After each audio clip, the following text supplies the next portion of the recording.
Somebody once said to me, "You can't help what has happened to you, but it is entirely in your fate and in your power to heal yourself." This is my mother's house and garden. It is here where I spent each day the last year of my mum's life. I worked here in the house and the garden while I nursed my mum. My aim was to bring her a new flower each day to her bedside, whilst coaxing out from her the last memories and secrets about our time in Africa. The Last Rhodesian is a memoir in the form of a journal I kept over the course of those 12 months. I felt I had suppressed Africa. I thought I understood it. It was a small period of my life, after all, why bother with it? But it was whilst nursing my mum and picking over the old photos in her albums and the papers that my father left, and finding old films of us together, which got me to thinking again, rethinking again. And I also began to connect with other people who'd been born in Africa. The Canadian writer Margaret Atwood wrote once, "All of literature is a going down among the dead and bringing back what you find there." And in a way this book is too.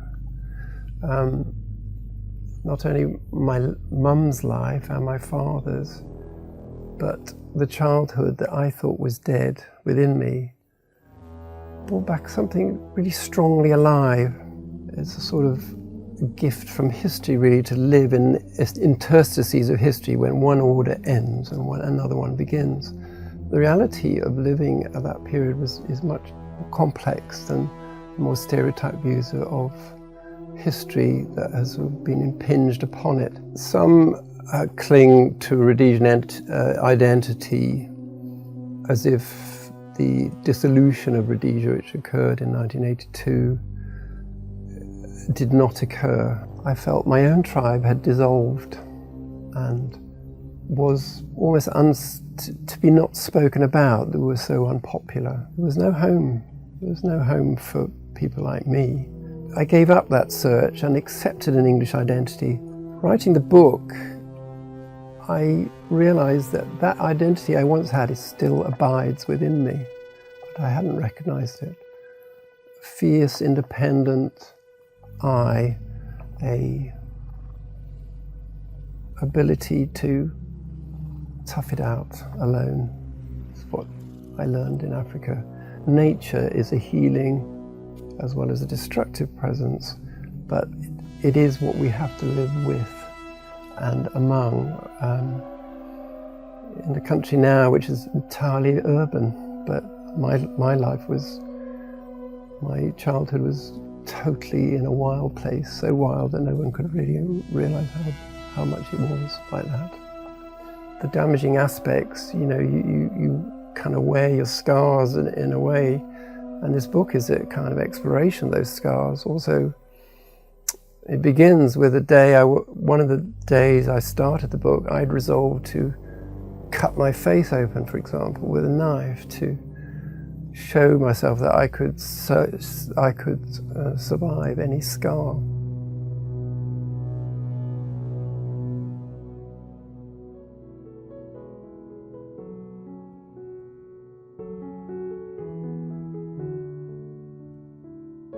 She once said to me when I became a writer, "You won't say anything bad about me, will you?" I said, "No, Mum, I would never do that." The problem is my mum also was pretty abusive. That's one of she was both a loving mother but also a hostile mother. It was a really difficult relationship which we healed through the course of me nursing her and understanding that she herself had huge difficulties. She talked very sunnily of Africa being a wonderful romantic time, but actually it was a time of grief and terror as she visited her rage and despair onto me in our secret life that we led. There is another identity which is almost like a spirit identity, I call it, a way of looking at the world, which is Rhodesian, an independence, a fortitude, a sense of kinship with others who are struggling in adversity and need bonding together to get through that experience.